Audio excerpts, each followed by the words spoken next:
سبحان الله والحمد لله ولا إله إلا الله والله أكبر ولا حول ولا قوة إلا بالله العلي العظيم سبحان الله والحمد لله ولا إله إلا الله والله أكبر ولا حول ولا قوة إلا بالله العلي العظيم سبحان الله والحمد لله ولا إله إلا الله والله أكبر ولا حول ولا قوة إلا بالله العلي العظيم سبحان الله والحمد لله ولا إله إلا الله والله أكبر رب اشرح لي صدري ويسر لي أمري واحلل عقدة من لساني يفقهوا قولي. Mes frères et sœurs, tout d'abord je commence par remercier Allah Azza wa Jal de m'avoir facilité d'être présent avec vous aujourd'hui. Et de même je remercie la Mosquée Mouahidine pour cette invitation. Jazakumullah khair. Qu'Allah Azza wa Jal fasse que ce que vous allez entendre soit dans le compte de leurs bonnes actions. Mes frères et sœurs, je vous aime pour Allah Azza wa Jal et j'ai choisi un thème bien spécial. Notre thème aujourd'hui avec vous, bi'idhnillahi ta'ala, est garde le moral. Garde le moral. Il est vrai que la meilleure chose que la personne peut connaître est l'apaisement du cœur, la tranquillité, le repos et le bonheur. Et la pire des choses qu'une personne peut rencontrer dans sa vie est la perte de morale, les soucis et les dépressions. Notre prophète, alayhi salatu wassalam, qui fut un exemple pour l'humanité, était celui qui avait le plus le moral, malgré ce qu'il a vécu dans sa vie. Et pour ceux qui ont lu la biographie du prophète sallallahu alayhi wa sallam, ils remarqueront que le prophète sallallahu alayhi wa sallam en a rencontré des difficultés. Il annonçait toujours des bonnes nouvelles, malgré ce qu'il a vécu. Et il ne faisait pas fuir. Il rendait toujours les choses faciles. Et il ne les rendait pas dures. Il n'était pas de ceux qui connaissaient le désespoir, ni la paresse. Le sourire ne quittait jamais son visage. Et il était satisfait du destin d'Allah Azza wa Jal. La facilité a toujours fait partie de sa religion. Le juste milieu était le chemin qu'il avait emprunté. Mes frères et sœurs, le bonheur, le vrai bonheur, se trouve uniquement dans la religion qu'est l'islam et rien d'autre. La majorité des gens se plaignent de la peur, de leur avenir, des soucis. Ils sentent que leur poitrine est resserrée. On vit une période de dépression, de désespoir et de maladie psychologique. Et ce qui est étrange à notre époque, avec tout ce qu'Allah a mis à notre disposition comme moyen qui devrait nous aider, les gens n'ont pas le moral. Nos ancêtres, rahimahumullah, n'avaient pas les moyens que l'on a aujourd'hui. Et malgré cela, ils ne faisaient pas autant de dépression que nous. Aujourd'hui, tout se fait avec des boutons.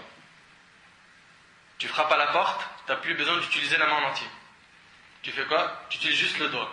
C'est un bouton. Pour laver les vêtements, on a des machines qui lavent et sortent en même temps, avec des boutons. Les ancêtres, ils n'avaient pas ça. Quand tu veux faire à manger, c'est plus comme à l'ancienne. Tu ramasses des pierres pour faire un feu. Aujourd'hui, il y a un four qui s'allume avec un bouton. Avant, pour avoir de la lumière, ils utilisaient des lampes à huile. Aujourd'hui, c'est un simple bouton. Subhanallah, du point de vue des moyens techniques, on a tout ce qu'il faut, mais malgré ça, on ne vit pas le bonheur qu'a vécu nos ancêtres. Ils étaient sereins, ressentaient la joie, et ils étaient surtout satisfaits de ce qu'Allah leur avait donné, et ça c'est la vraie richesse. Dans le Sunan al-Tirmidhi, dans le hadith d'Abi Huraira, le prophète il a dit Warda bima qasamahu Allahu lak, takun aghna an-nas. Et sois satisfait de ce qu'Allah t'a donné, tu seras le plus riche des gens. Sois satisfait de ce qu'Allah t'a donné, tu seras le plus riche des gens. Mes frères et sœurs, la réalité de ce bas monde est qu'elle est dure à supporter. Le bas monde est une terre d'épreuves, de soucis et de difficultés. Allah Azza wa Jal a dit dans Surat al-Balad, Surat 90, verset 4, Laqad khalaqna al-insana fi kabad. Nous avons certes créé l'homme pour une vie de lutte. Une vie de lutte. de combat. Voyons ensemble les causes de la perte du moral. On remarque que dans la vie, on passe souvent d'un malheur à un autre, d'une épreuve à une autre, et cela ne s'arrête pas jusqu'à notre mort. Lorsque l'on regarde la vie de l'être humain, on s'aperçoit que du début à la fin, rien n'a été facile. Les étapes de l'évolution de l'embryon n'ont pas été faciles. Lorsque le bébé était à 1 ou 2 mois de la sortie du ventre de la maman, il était plié, il n'était pas à l'aise. Et dès qu'il sort, il sort en pleurant. Le départ, c'est des larmes. Il sort en pleurant. Mais c'est pas terminé. Le bébé, la première fois qu'il va allaiter de la poitrine de sa mère, il a énormément de difficultés. C'est dur pour lui. La première fois qu'il va faire ses besoins, c'est très très dur pour lui. Des fièvres, des douleurs, il ne dort pas, sa maman elle panique. Ça c'est quand il est encore petit. Ses dents ils commencent à pousser, c'est une torture. Oui ou non? Ses dents ils poussent, c'est une torture. Est-ce que ça se termine là? Non. Il commence à marcher, il se mange le mur, le placard, le sol. Il se mange tout ce qui bouge. Ça c'est quand il marche. Il va à l'école, c'est difficile. Il y a des examens, il y a des contrôles. Après il y a des examens de fin d'année, des diplômes. C'est difficile. Il a fini l'école, il ne trouve pas de travail. C'est difficile. Pareil. Il a trouvé un travail, il n'arrive pas à se marier. Pourquoi? Parce qu'on regarde que l'argent. Et on évalue la personne en fonction du compte bancaire aujourd'hui. C'est ça le plus important. Il s'est marié, il a des problèmes de couple. Il a eu des enfants, c'est super dur à éduquer des enfants aujourd'hui, surtout dans notre génération. Oui ou non? On voit en fait que rien n'est facile. Tout est dur. Du début à la fin. Et le vrai repos se trouvera, Inch'Allah, au paradis. On a demandé à l'imam Ahmed ibn Hanbal, rahimahullah, quand nous reposerons-nous? Il répondit, lorsque tu auras mis le pied dans le paradis, tu te reposeras. Tant que tu es fait de dunya, tant que tu es dans ce bas monde, tu seras éprouvé. Et si tu le sais, garde le moral. Ne perds pas le moral. Garde-le. Je sais que c'est difficile, on va essayer, Inch'Allah, de t'aider à garder le moral. En effet, il n'y a pas de repos avant le paradis. Dans la vie d'ici-bas, il y a des tracasseries, des tourments, des épreuves, des accidents, des afflictions, des catastrophes, des maladies, des soucis, des chagrins, de la tristesse et du désespoir. Lorsque l'épreuve te touche et te blesse, ou plutôt lorsque les épreuves, au pluriel, tombent sur toi en cascade, et que tu es comme la branche tombée dans le courant rapide, se précipitant vers la chute d'eau en se brisant sur les rochers, ballotté de part en part, ô toi qui m'écoutes, sache qu'à ce moment-là, quand tu es bien éprouvé, sache qu'Allah Azza wa Jal t'aime. Allah t'aime. Écoute cette parole avec ton cœur et non pas avec tes oreilles. Ouvre ton cœur et entends ces mots inestimables. Allah Azza wa Jal t'aime. Cela ne provoque-t-il rien dans ton cœur? Cela ne soulage-t-il pas un tant soit peu ta peine?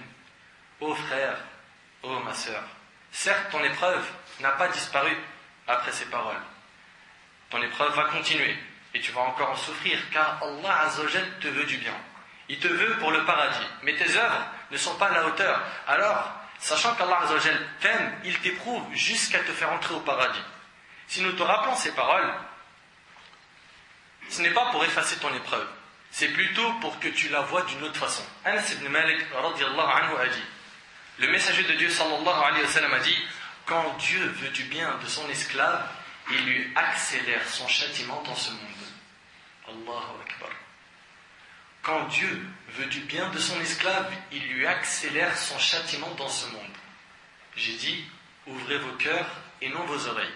Je répète, quand Dieu veut du bien de son esclave, il lui accélère son châtiment dans ce monde. C'est-à-dire quoi? C'est-à-dire qu'il va payer des factures. Des factures qui sont lourdes. Pourquoi? Parce qu'il a prétendu et il a dit haut et fort qu'il avait la foi. Tu as la foi, tu payes des factures, ça s'appelle des épreuves.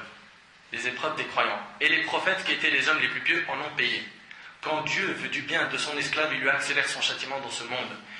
Quand il veut du mal de son esclave, il s'abstient de le châtier pour sa faute jusqu'à ce qu'il en reçoive sa punition entière le jour de la résurrection.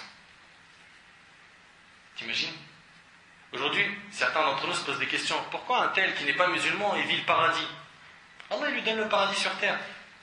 Et il donne ce bas monde à ceux qui l'aiment et ceux qui ne l'aiment pas. Mais l'au-delà, il ne le donne qu'à ceux qui l'aiment. Le prophète alayhi salatu salam a dit aussi, la grandeur de la récompense va de pair avec la grandeur de l'épreuve. Dieu le Très-Haut, quand il aime les gens, il les éprouve. Regarde, Dieu le Très-Haut, quand il aime les gens, il les éprouve. Celui qui accepte l'épreuve avec abnégation aura la satisfaction de Dieu. Tu acceptes l'épreuve, tu dis Alhamdulillah, il y a pire que moi, je reconnais que j'ai fait des erreurs et que là j'en paye des factures. Tu dis ça, Allah subhanahu wa ta'ala sera satisfait de toi. Et celui qui lui oppose son mécontentement, Dieu sera mécontent de lui, rapporté par Tirmidhi. Subhanallah. Un seul hadith, akhil kalim, urtil kalima, tu l'écoutes avec ton cœur, il peut changer ta vie. Un seul. Tu vas sûrement rentrer chez toi après avoir écouté ce dals, autant mon frère qui m'entend, et il se peut que ton propre père t'insulte car tu es assidu aux 5 prières. Tu vas tout le temps à la mosquée. Tu es attaché à la sunna. Ma sœur, elle va peut-être rentrer chez elle après ce dals, et il se peut que sa propre mère va la mépriser et lui faire du mal car elle porte le hijab et elle est pudique. Patiente ma sœur et endure, et comporte-toi bien avec tes parents. Allah Azza wa Jalla nous a dit dans le Coran, dans Surat Al-Ankabut, Surat 29, versets 1 et 2, Alif Lam Mim, Ahasiba an-nasu ay yutraku, ay yaqulu amanna, wa hum la yuftanoun.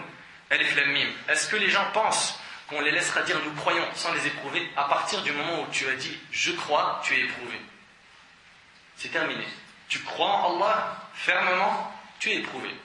Il se peut que tu rentres chez toi et que ta maladie continue et que la douleur t'exténue. Que ton rêve le plus cher soit de pouvoir faire un soujoud, une prosternation dont tu n'as plus la capacité. Il se peut que tu aies été ensorcelé par un ennemi d'Allah ou qu'un jaloux minable t'ait jeté un mauvais œil et que la guérison tarde à arriver. Il se peut qu'aucune femme ne t'accepte en mariage. Ma sœur, il se peut qu'aucun homme pieux ne se présente pour demander ta main. Ô toi qui es marié, il se peut que tu aies des problèmes de couple, que tu sois au bord du divorce, que tu aies des problèmes d'argent et que tu ne saches plus comment faire pour nourrir tes enfants. Il se peut que tu ne trouves aucun travail et cela depuis longtemps. Il se peut que tu sois à des centaines ou des milliers de kilomètres de ce que tu aimes pour une raison quelconque et que cet éloignement brise ton âme. Et il se peut, et c'est là l'épreuve la plus dure, que tu sois la seule personne de ta famille à laquelle Allah ait donné la vue du cœur. La vue du cœur, et que tu sois le seul à être guidé à la vérité et à vouloir obéir à Allah et son prophète sallam, et que toute ta famille te combatte, te méprise, te rabaisse, sachant que tu fais ce qui satisfait Allah tabaraka wa ta'ala et qu'ils font ce qui le met en colère.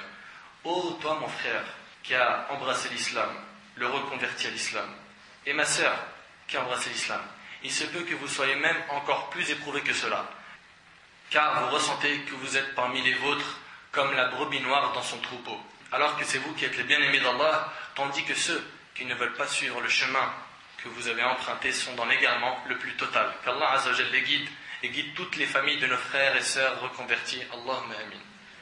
Patiente mon frère, patiente ma sœur, et reçois la bonne nouvelle de notre prophète sallam qui a dit: quand Dieu veut du bien de son esclave, il lui accélère son châtiment dans ce monde. Tu préfères quoi? Les épreuves de ce bas monde, être privé d'argent, de santé, de mariage, de famille, ou plutôt avoir le châtiment fi alam al-barzakh, dans ta tombe, que tu ne puisses pas répondre à Munkar et Nakir, que tu passes sur le pont du Sirat, tu tombes fi jahannam wal iyadu billah. Qu'est-ce que tu préfères? Qu'on accélère ton châtiment maintenant et que tu payes maintenant et tu vas au paradis direct pour une éternité, ou l'inverse? Patiente. Ô toi l'éprouvé, lorsque tu ressens que tout ton être entier se resserre autour de toi, que tous les biens de ce bas monde ne pourraient pas apaiser ta peine, lorsque tu voudrais t'évader de cette dunya maudite et éphémère après laquelle les gens courent comme les zèbres accourent au point d'eau, toi qui te sens à l'étroit dans ta propre personne, et ça c'est un sentiment que tous les vrais éprouvés ont expérimenté, tu te sens prisonnier de ton corps, tu as la sensation que ton âme est compressée et comprimée, et même si à cet instant on met devant tes yeux un horizon large et vaste comme l'océan, tu ressens quand même être la personne la plus opprimée du monde et tu sens que ton âme et ton cœur te troublent. Sache, akhil kalim, urtil kalima, qu'après toute difficulté, Allah Azza wa Jal ouvre des portes de facilité. Quand l'épreuve bat son plein, et ce depuis de nombreuses années, alors tu ressens vraiment ce sentiment d'être à l'étroit dans ta propre personne, aussi vaste que soit la terre. À ce moment-là, tu ressens purement et sincèrement qu'il n'y a pas d'autre refuge en dehors d'Allah qu'auprès de lui. Et c'est là que tu te retournes vers lui. Et là, on a des gens, les frères et sœurs, c'est des saisonniers. ils adorent Allah dans des périodes, dans des endroits. Ils l'adorent pendant Ramadan, dans la mosquée. En dehors du Ramadan, il n'y a plus d'adoration.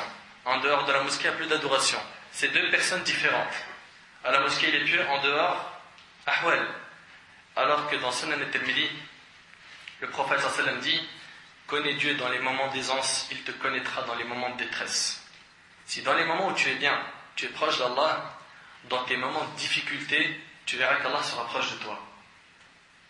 Quand tu vas tomber malade, quand tu auras une grande épreuve où tu vas te dire mais comment m'en sortir, sache que le Tout-Puissant sera à tes côtés. Et dans le cas où dans le moment d'aisance, tu es loin d'Allah, tu as tout perdu. Tout perdu. Mes frères et sœurs, je m'adresse à tous ceux qui ont été attaqués moralement et ont perdu le sourire de leur visage en leur disant: gardez le moral, ne soyez pas tristes. Aujourd'hui, on voit des gens revenir à la religion et baigner dans les moqueries de leur famille. Alhamdulillah, on voit vraiment un grand retour. La jeunesse, masha'Allah, elle ne fait que d'augmenter. Les mosquées, elles se remplissent de jeunes. Les jeunes reviennent et ils ont soif, ils veulent apprendre la religion. Ils ont du mal à pratiquer leur religion. On leur donne des surnoms à la maison. Pourquoi? Parce qu'ils se sont remis sur le droit chemin. Toi le barbu, l'extrémiste, le rigoriste, le terroriste, tout ce qui finit par iste. Ils sont entourés par des interdits chez eux, comme la musique, la pratique des intérêts, la médisance, l'exhibition. Des fois, c'est même de la sorcellerie. Ces gens-là, ils voient leur famille loin de l'islam, ils sont tristes. À tous ceux qui sont tristes et qui sont concernés par ce que je viens de dire, patientez. Wallahi al-azim, Allah subhanahu wa ta'ala, il vous réserve une énorme récompense. Ils veulent se marier, ces jeunes-là, mais ils n'ont pas d'emploi stable ou d'appartement et ils perdent le moral face aux épreuves de la vie et des tentations. Soyez forts et tenez le coup et sachez que votre récompense auprès d'Allah est immense, surtout que nous vivons une période de tentation très très forte. Et je m'adresse maintenant à plusieurs catégories de personnes. Je m'adresse aux sœurs qui ont eu des problèmes et des disputes interminables avec leurs parents. Dès qu'elle est retournée à la religion, elle a commencé la prière à porter le hijab, tout a basculé avec ses parents, au point où certaines sœurs ont été menacées d'être renvoyées de chez elles. Pourquoi? Parce qu'elle a porté le hijab. Et la famille, elle ne la tolère plus. Ma sœur, écoute-moi bien, toi qui es dans ce cas-là. Aujourd'hui, c'est triste à dire, une musulmane peut se voir jetée à la rue par ses propres parents juste parce qu'elle porte le hijab. Si elle veut se marier, on la force à choisir un homme de son village d'origine, du bled. Plutôt qu'un jeune qui pratique venant la demander dans le pays où elle vit. Comme par exemple, deux Belges qui veulent se marier, mais le père de famille veut absolument la marier avec le cousin du bled. Même si c'est pas un pieux. On lui refuse tel et tel homme parce qu'il n'est pas de son origine, pas assez riche. Ô vous qui souffrez avec vos familles, dans la pratique de la religion, sachez que le prophète sallallahu alayhi wa sallam a dit: celui qui voudra s'attacher à sa religion sera comparable à un homme qui tient une braise de feu dans la paume de sa main. Et franchement, on l'a vu cette époque. Puis il a dit: parmi ceux qui vivront dans cette époque dure, remplie de tentations, ces derniers auront la récompense de 50 hommes. On lui demanda: ô messager d'Allah, la récompense de 50 hommes, parmi eux ou parmi nous? Le prophète sallallahu alayhi wa sallam répondit: la récompense de 50 hommes parmi vous. Ceux qui s'attachent à la religion dans les périodes de tentation, ils ont la récompense de 50 compagnons. Et le hadith il est rapporté par l'imam al-Tirmidhi, Abu Daoud ibn Majah. Certains, parmi nos frères, prennent leur courage à deux mains et vont demander une sœur. Le père, il le regarde de haut en bas et l'envoie balader comme si c'était un mendiant ou un voleur. Car ce qui règne aujourd'hui, hélas, c'est la monnaie. Le père ne demande même plus au sujet de la piété du prétendant. Alors que selon Abu Huraira radiyallahu anhu, le prophète sallallahu alayhi wa sallam a dit: lorsqu'un homme d'une religiosité et d'un comportement irréprochable vous fait une demande en mariage, mariez-le. Mariez-le, il a la religion, il a un comportement, mariez-le. Faute de quoi, une grande corruption se répandra sur terre, rapportée par At-Tirmidhi et jugée valide par Cheikh Al-Albani rahimahullah. Mes frères et sœurs, je m'adresse à tous ceux qui se considèrent laids. Sachez que Dieu ne regarde pas les apparences, mais il regarde les cœurs et les œuvres. Abu Huraira radiyallahu anhu rapporte que le prophète sallallahu alayhi wa sallam a dit: certes, Allah ne regarde pas vos corps ni vos images, mais il regarde vos cœurs et vos actes. Rapporté par Muslim. Voilà ce qu'Allah regarde. Il ne regarde pas ton compte bancaire, tes muscles, biceps, triceps, je sais pas quoi. Non, il ne regarde pas tout ça. Ce qu'il regarde, c'est pas aussi la marque de ton iPhone, de tes baskets, de ton manteau en cuir. Allah subhanahu wa ta'ala, ce qu'il regarde, c'est premièrement les cœurs. Le cœur, s'il est pur, il va faire que tous les actes de l'être humain prennent le chemin d'Allah Azza wa Jal et du prophète sallallahu alayhi wa sallam. Et si le cœur, il est rouillé, rempli de péchés, de shahawat, les passions et les désirs interdits de ce bas monde, qu'est-ce qui se passe? Il demande au corps de désobéir à Allah Azza wa Jal. Donc la première chose, c'est les cœurs. On est d'accord donc avec les gens qui disent, mon frère, le cœur c'est plus important. Mais attention, il dit, mon frère, le cœur c'est plus important, il ne fait pas la salat. Je lui dis, prie, akhi. Il dit, akhi, il est blanc, abiyad. Mon cœur il est blanc, j'ai besoin de prier, il est blanc. Mais ton cœur il est blanc, c'est une bonne chose. Allah il regarde les cœurs et les actes. Et le hadith il est rapporté par Muslim. En plus de ça, qu'est-ce que tu pensais que ton cœur il est blanc? Ça fait partie de la science d'Allah. Qui t'a dit que ton cœur était blanc? C'est très grave de dire ça. C'est très très grave. Et Allah subhanahu wa ta'ala a dit, Inna akramakum indallahi atqakum. Le plus noble d'entre vous auprès de Dieu est le plus pieux d'entre vous. Voilà les plus nobles chez nous. C'est qui? C'est les plus pieux. Pas ceux qui ont une belle voiture, une belle maison, et il a une femme, masha'Allah, qui est comme ceci et comme cela. Les plus nobles d'entre vous auprès de Dieu sont les plus pieux. Allah Azza wa Jal ne regarde pas le corps de ses adorateurs s'il est grand ou petit. Il ne regarde pas non plus l'aspect, s'il est beau ou laid. Tout cela n'est rien pour Dieu. De même qu'il ne regarde pas l'origine, c'est les nobles ou basses. Et il ne regarde pas non plus les biens de la personne. En fait, il ne regarde rien de toutes ces choses. Il n'y a donc pas de lien entre Dieu et ses créatures si ce n'est par la piété. Celui qui, pour Dieu, est le plus pieux, est le plus près de son Seigneur. Et il est pour Dieu le plus noble.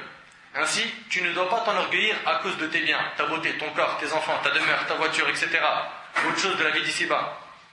Et tu ne dois pas t'attrister si tu es moins favorisé que les autres en bien, en beauté, etc. Mais lorsque Dieu, Allah subhanahu wa ta'ala, le très généreux, te favorise en t'accordant la piété, n'oublie pas que c'est un de ses bienfaits envers toi, alors remercie-le pour cela. Je m'adresse aussi à celui ou celle qui voit l'état de la communauté musulmane à travers le monde et la voit dans un état misérable par rapport à l'âge d'or des premiers siècles, en lui disant Akhil Karim, Ortil Karim, garde espoir. Et sache, comme l'a dit l'imam Ibn Kathir, qui était l'élève à Cheikh l'Islam Ibn Taymiyyah, que celui qui veut s'en prendre à l'islam ressemble à celui qui veut éteindre le soleil en soufflant dessus. Chose qui ne se fera jamais. Celui qui veut s'en prendre à l'islam, vous savez ce qu'il est en train de faire? Il est en train d'essayer de souffler sur le soleil pour l'éteindre. C'est possible ça? Allah subhanahu wa ta'ala dit dans Surat As-Saf, Surat 61, verset 8, يُرِيدُونَ لِيُطْفِئُوا نُورَ اللَّهِ بِأَفْوَاهِهِمْ وَاللَّهُ مُتِمُّ نُورِهِ وَلَوْ كَرِهَ الْكَافِرُونَ. Ils veulent éteindre de leur bouche la lumière de Dieu. Ils aimeraient éteindre Al-Qur'an ou Sunnah, alors que Dieu parchèvera sa lumière en dépit de l'aversion des mécréants. Ô toi qui pleures à cause de ce que tu vois des médias, sache que les ennemis de l'islam n'éteindront jamais la religion d'Allah. Et sache qu'ils ne font de mal qu'à eux-mêmes.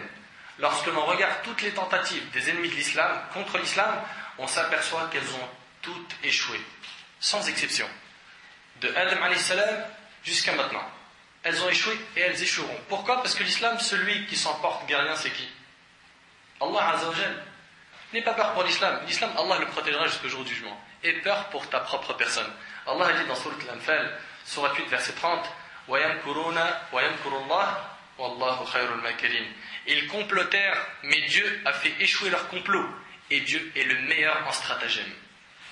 Pour avoir le soutien d'Allah, Allah nous a dit dans Surat An-Nur, Surat 24, verset 55, وَعَدَ اللَّهُ الَّذِينَ آمَنُوا مِنْكُمْ وَعَمِلُوا الصَّالِحَاتِ لَيَسْتَخْلِفَنَّهُمْ فِي الْأَرْضِ كَمَا اسْتَخْلَفَ الَّذِينَ مِنْ قَبْلِهِمْ وَلَيُمَكِّنَنَّ لَهُمْ دِينَهُمُ الَّذِي ارْتَضَى لَهُمْ وَلَيُبَدِّلَنَّهُم مِّن بَعْدِ خَوْفِهِمْ أَمْنًا يَعْبُدُونَنِي لَا يُشْرِكُونَ بِي شَيْئًا وَمَنْ كَفَرَ بَعْدَ ذَلِكَ فَأُولَٰئِكَ هُمُ الْفَاسِقُونَ. Dieu a promis à ceux d'entre vous qui ont cru et fait les bonnes œuvres qu'il leur donnerait la succession sur terre comme il l'a donné à ceux qui les ont précédés.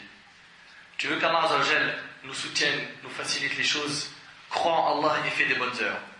Il donnerait force et suprématie à leur religion qu'il a créée pour eux, il leur changerait leur ancienne peur en sécurité, ils m'adorent et ne m'associent rien, et celui qui m'écroit par la suite, ce sont ceux-là les pervers. Si aujourd'hui on n'a pas le soutien d'Allah face à certaines épreuves, c'est sans doute car nous faisons trop de péchés et que nous avons besoin de retourner à Allah Azza wa Jal. Allah a dit In tansurullah yansurkum. Vous soutenez Allah subhanahu wa ta'ala, Allah vous soutient. Vous l'abandonnez, il vous abandonne. Je m'adresse à celui qui est revenu à la religion et a voulu faire la da'wa à sa famille, à ses amis d'enfance, à sa femme ou à ses enfants, et il ne voit aucun résultat, sache que le messager Nuh alayhi salam a fait la da'wah pendant 950 ans, et il n'y eut que peu de personnes qui l'ont suivi. Il y a combien de personnes? 80 personnes qui l'ont suivi. Vous imaginez? 950 ans. Et sache que ce qui t'est demandé est d'avertir et non de transformer les gens, car les cœurs sont entre les mains d'Allah, il les fait changer d'état quand il veut. Et sache que si tu es très pieux, Allah peut t'éprouver par la désobéissance d'un membre de ta famille. Dans ce cas, patiente, comme ont patienté les prophètes. Parce qu'une personne, il se dit, comment ça se fait, moi je connais le Coran, j'ai été bien éduqué, d'une grande famille, et mon enfant il est loin. Mais les prophètes, c'était les gens les plus pieux, les plus proches d'Allah subhanahu wa ta'ala, et malgré cela, on voit que Nuh alayhi salam, son fils, il était kafir, et il est mort à al-kufr, et il a patienté. Le prophète Ibrahim alayhi salam a patienté face à son père qui était kafir, mécréant. Lut alayhi salam a patienté face à sa femme qui fut mécréante. Le prophète Muhammad alayhi salatu salam a patienté face à son oncle qui était mécréant. Donc c'est pas parce que tu es pieux qu'Allah azza wa jalla ne peut pas t'éprouver dans ta famille, tes proches, tes enfants. Pas du tout. Les plus pieux ont été éprouvés.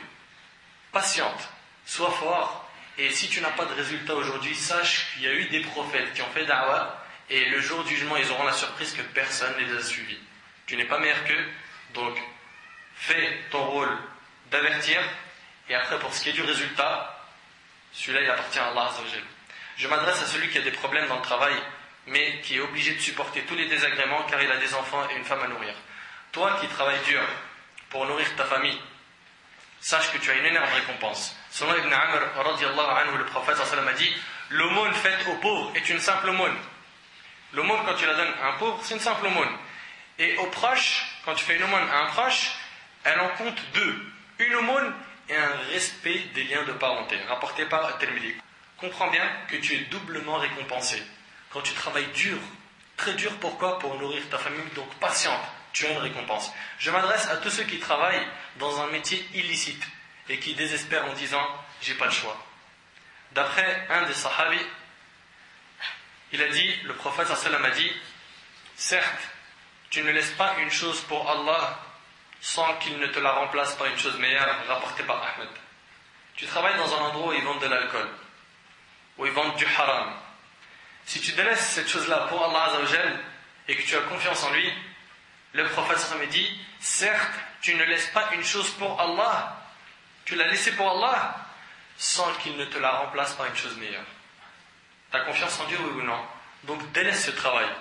N'aie pas peur de ton risque, de la subsistance, car c'est Allah subhanahu wa ta'ala qui pourvoit aux besoins de ses créatures. Je m'adresse aux jeunes qui veulent faire des études scolaires et qui trouvent cela dur. C'est dur pourquoi? Parce que j'ai envie de travailler, j'ai envie de me marier vite, j'ai envie de faire talab ilm. J'aimerais bien directement aller à Médine ou dans une autre destination apprendre la science. L'école, ça y est, ça m'a saturé, j'aime trop la religion, je veux ça. Je lui dis patiente, car la communauté a besoin de ulama, et elle a besoin aussi de médecins, d'ingénieurs, et que l'on soit dans toutes les couches sociales. Ne baisse pas les bras malgré les difficultés que tu rencontreras, et place l'intention d'être utile à la Ummah, et tu verras qu'Allah azza wa jal t'ouvrira toutes les portes.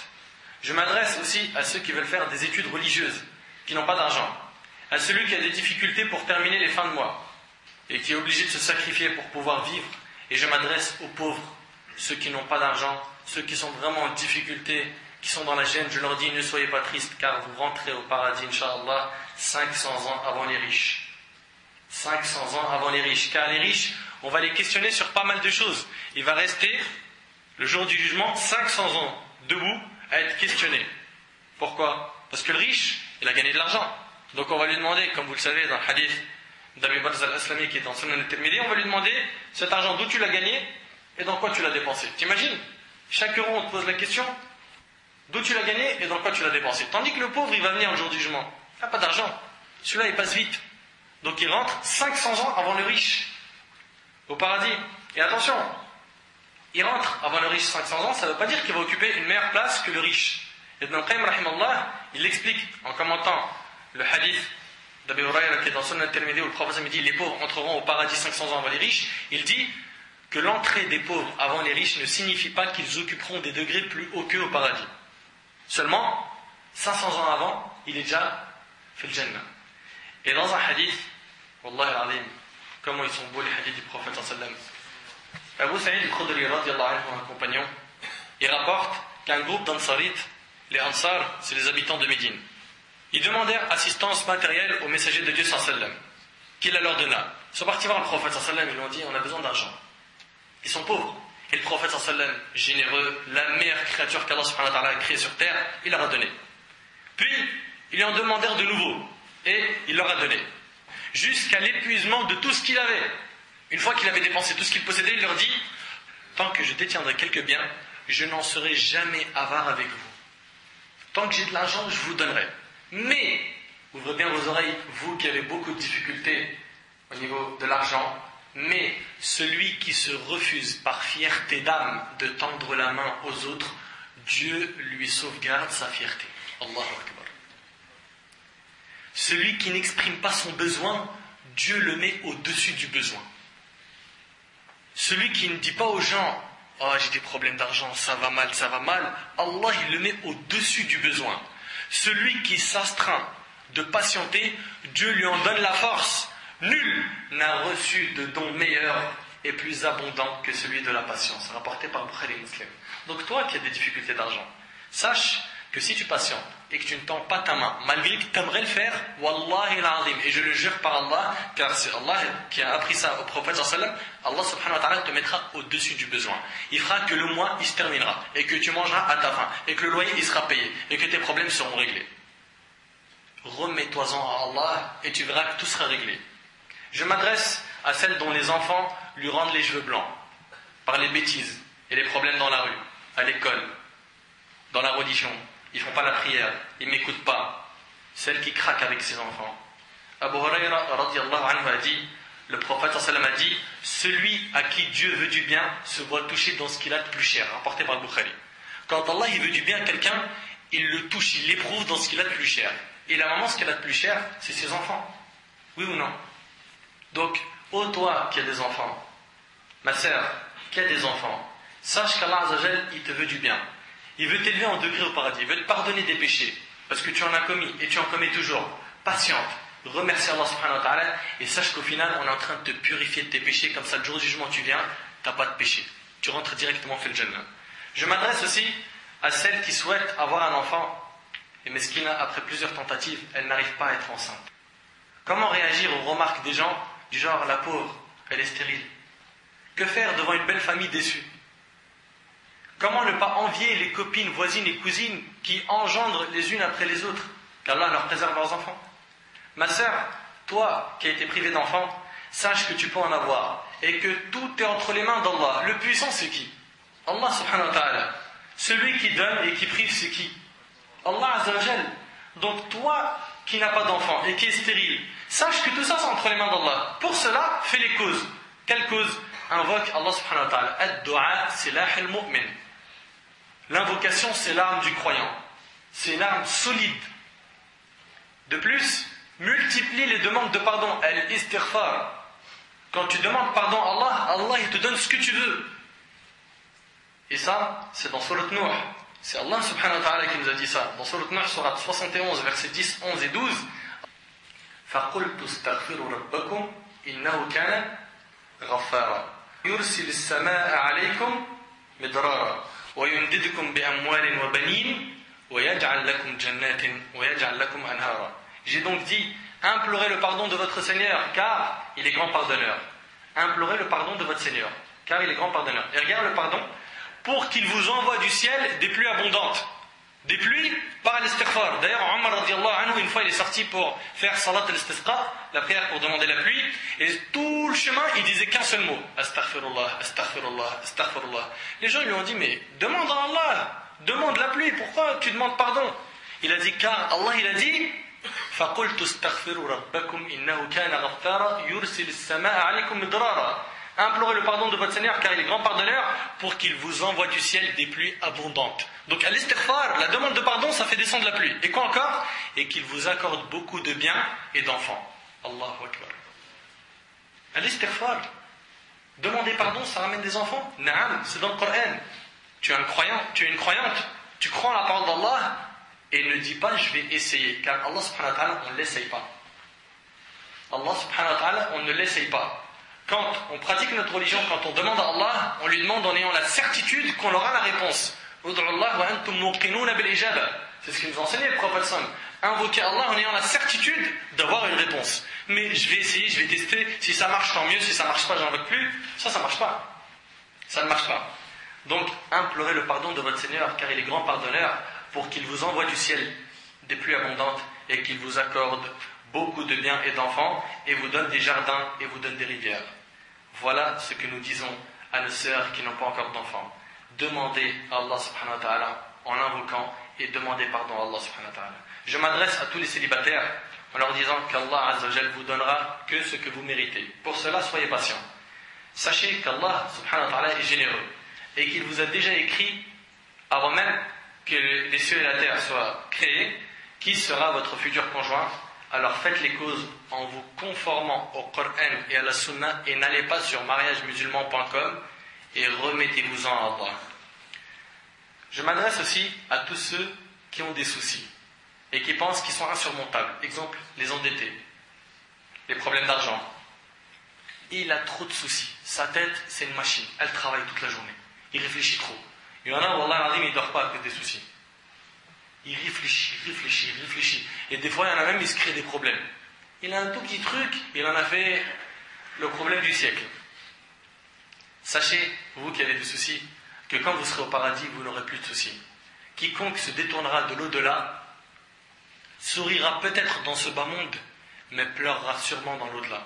Selon Anas radiallahu anhu, le prophète sallallahu alayhi wa sallam a dit, le jour de la résurrection, le jour du jugement, on fera venir d'entre les gens de l'enfer celui qui aura le plus joui de la vie d'ici-bas. Une personne qui s'est éclatée, il a tout fait, vacances, tout ce que tu veux, mais dans le haram. Fornication, drogue, alcool, soirée dansante, pub, etc. Celui-là, on va le ramener.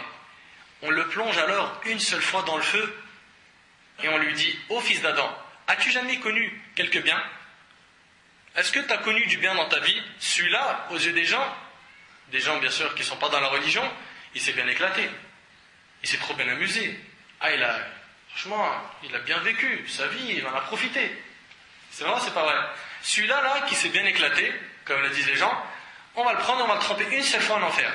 Et Allah va lui dire, alors, c'était bien la dunya, tu t'es bien amusé? Il va dire, non, j'ai jamais rien vu de bien dans ma vie. Pourquoi? Parce que être trempé une seule fois en enfer, c'est un formatage du disque. Ça t'efface tout.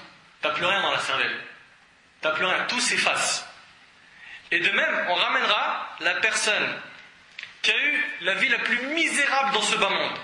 Des épreuves, des problèmes de famille, de santé, d'argent, des problèmes, mais il était pieux, il était attaché à sa religion, il disait la salat sérieusement, il aimait Allah du fin fond de son cœur. Celui-là, on le ramènera. Et cet homme-là, c'est une personne qui va normalement au paradis. Il a connu la vie la plus misérable dans ce bas monde, et on le plonge une seule fois dans le paradis. On lui dit alors, ô fils d'Adam, as-tu jamais connu quelques misères? As-tu jamais rencontré la gêne? Il dit non par Dieu. La wallahi. Je n'ai jamais connu la misère et je n'ai jamais rencontré la gêne rapportée par un musulman. Patiente, Akhil Karim. Patiente, tu seras trempé une fois fil Jannah, c'est oublié, c'est fini. Tout ce qui te fatigue aujourd'hui l'esprit, tu vas l'oublier. Trempé fil Jannah une fois, t'imagines une goutte de Jannah, ça y est, plus rien dans la cervelle. Plus de soucis, plus de misère, rien. Tout ça, alhamdulillah, c'est effacé. Et pour les soucieux, écoutez ce cadeau. Selon Abu Sa'id al-Khudri et Abu Huraira radiyallahu anhuma, le prophète sallallahu alayhi wa sallam a dit, il n'est pas une fatigue, ou une maladie, ou un souci, ou une peine, ou un mal, ou une angoisse qui touche le musulman jusqu'à l'épine qui le pique, sans que Dieu ne lui efface à cause de cela une partie de ses péchés rapportés par Bukhari Muslim. Tu as des soucis, tu réfléchis à ton souci, il y a des péchés qui partent. T'imagines? Tu es juste en train de réfléchir, oh là là, comment je vais faire pour ça? Comment je vais faire? Dans le compteur des péchés, on est en train de supprimer, vider la corbeille. T'imagines un petit peu? C'est pas trop grand tout ça? Mais ça, c'est pour qui ça? C'est pour le vrai mu'min, le croyant, celui qui aime Allah et son prophète sallam. Je m'adresse à celui ou celle qui a des difficultés avec son conjoint, mari ou épouse, à cause de ses désobéissances à Allah. Nous lui disons patiente. Ne pense pas directement au divorce. Ô vous qui êtes mariés, ne pensez pas directement au divorce. C'est la chose la plus simple, la solution la plus facile. Le divorce, c'est trop facile.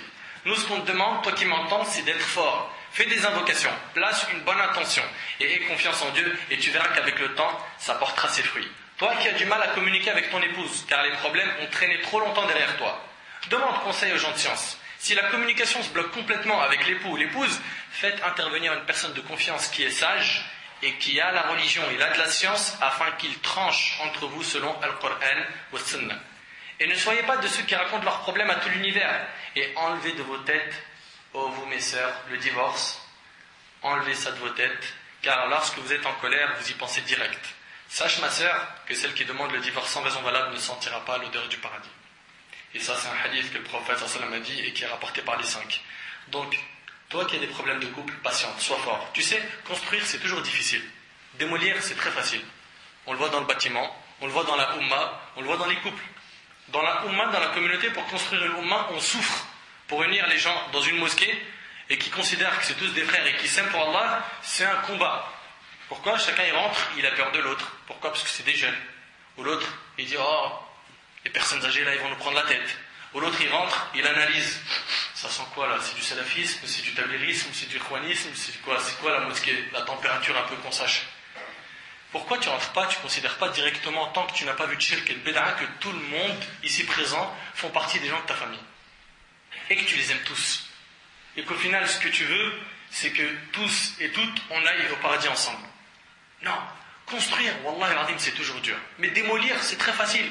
Pourrir la réputation d'un savant, d'un shir, d'un conférencier, d'une sœur, d'un frère, c'est en 2 clics sur internet, sur un forum.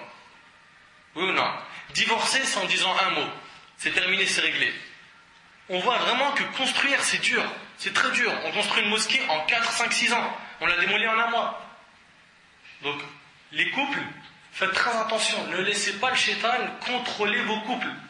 Éloignez-le de vous. Éloignez-le. Et sachez que les problèmes, il y en a dans tous les couples. Nabi sallallahu alayhi wa sallam, il en a eu lui-même avec ses épouses. Mais il était intelligent. Et justement, le croyant, ce qui fait quand il a un problème avec l'épouse, il règle son problème très vite. Il peut en avoir un, mais il ne dure pas longtemps. Ça, c'est le croyant, le mu'min, le pieux, l'intelligent.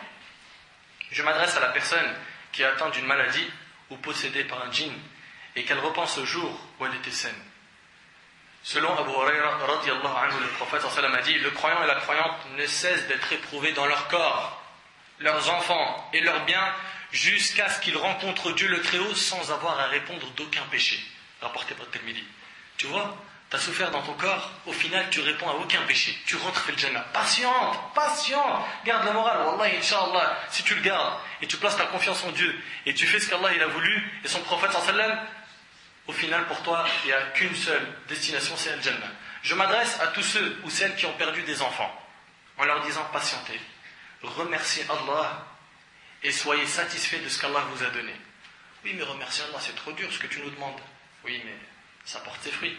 Il y a une grande récompense derrière. Selon Abu Musa al-Ash'ari, radiyallahu anhu, le prophète sallallahu alayhi wa sallam a dit, quand l'enfant de l'une des créatures d'Allah meurt, Allah dit à ses anges, ainsi, vous avez repris l'âme de l'enfant de mon esclave?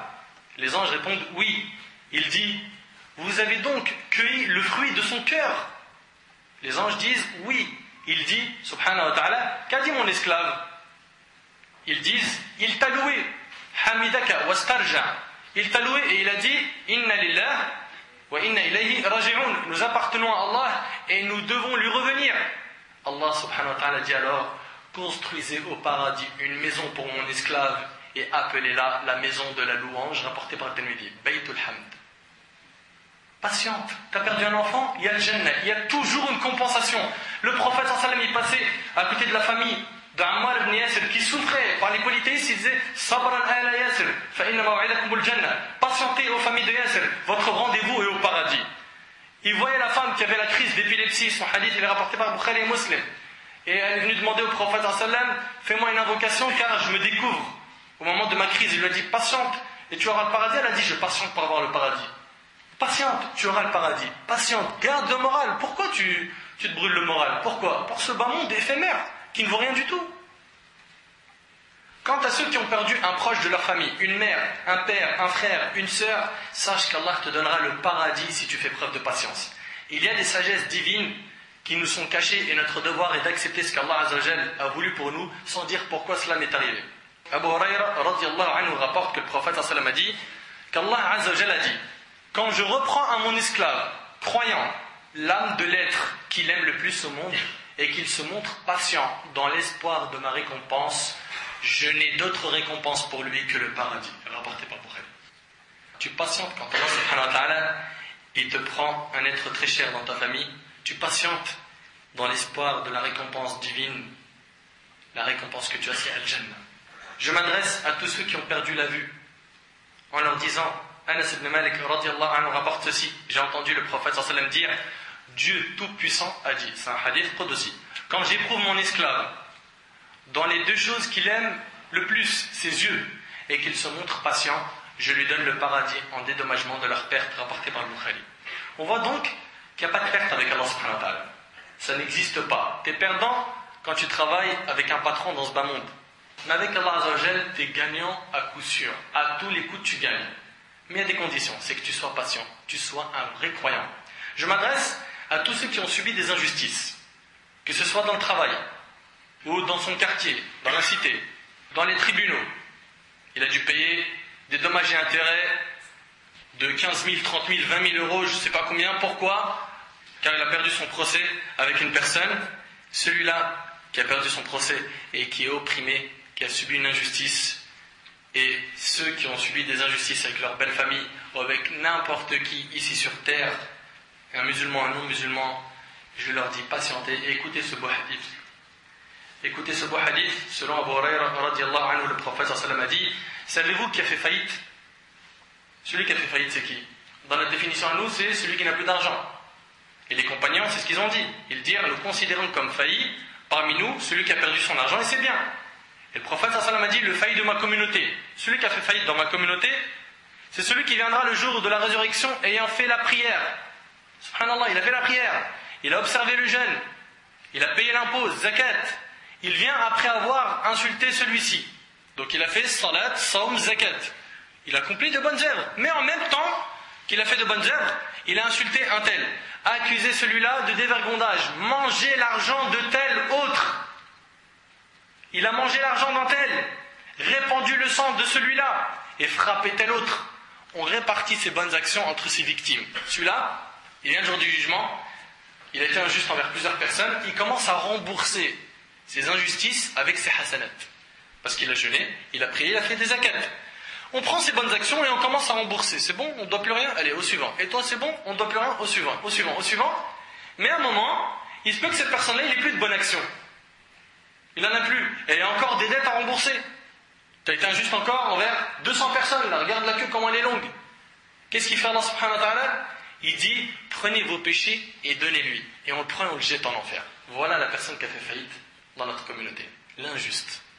L'injuste. Donc toute personne qui a subi une injustice, sache que celui qui a été injuste envers toi, il va faire faillite le jour du jugement. Faillite. Il avait peur de ne pas faire faillite dans son commerce, dans ses projets, mais il le fera le jour du jugement. Pourquoi ? Parce qu'il s'est emparé des biens d'un tel. Il a accusé un tel. Il a menti sur un tel. Il a fait du mal à un tel. Il a répandu le sang d'un tel, etc., etc. Et le hadith, il est rapporté par Muslim. Et Abu Kabsha, radiyallahu anhu, rapporte qu'il a entendu dire, le prophète sallallahu alayhi wa sallam, 3 choses, je jure de leur authenticité. Et apprenez bien ce hadith que je vais vous citer. 1. Jamais la richesse de quelqu'un n'a diminué par une aumône. 2.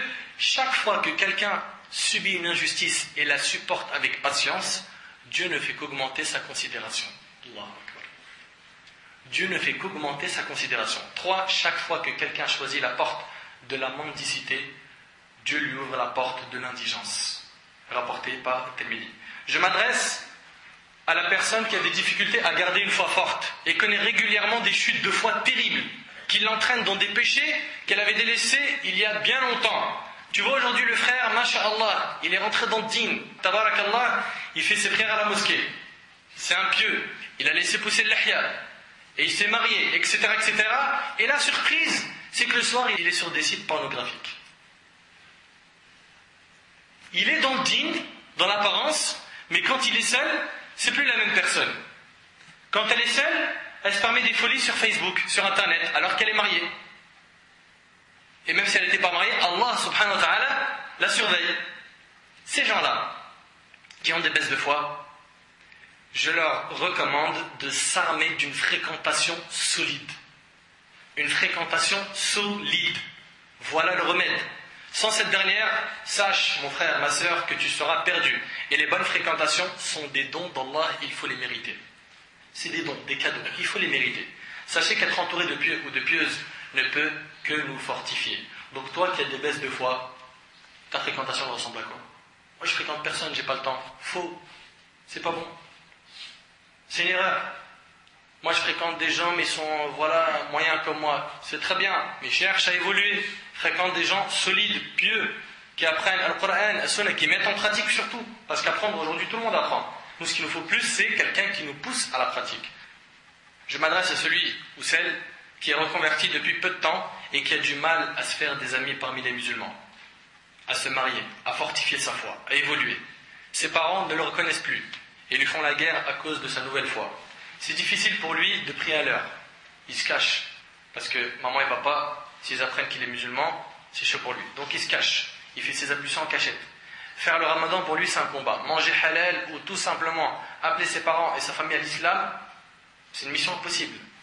Je m'adresse à ceux-là, je dis aux reconvertis à l'islam, soyez forts, attachez-vous à votre religion fermement, tout en restant doux avec vos parents et ne les brusquez pas.